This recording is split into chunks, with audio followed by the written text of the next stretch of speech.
अदालत में। इसकी वजह से पाकिस्तान की अवाम इस इदारा से जो इंसाफ का उम्मीद होना चाहिए था, इस दाग की वजह से बड़ा मुश्किल था पाकिस्तान की आम आदमी के लिए कि वो ये समझे कि उनको इस इदारा से इंसाफ मिलेगा।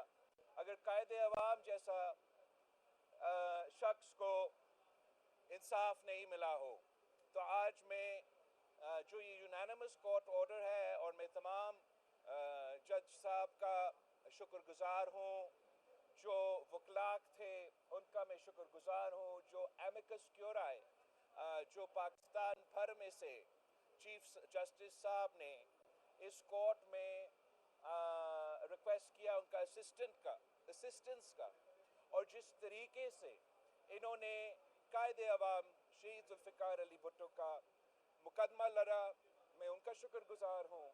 और इंशाअल्लाह ताला इस फैसला के बाद हम उम्मीद रखते हैं कि अब हमारा निज़ाम सही सिमत पे चलना शुरू हो जाएगा। मैं आप सबका शुक्रगुजार हूँ।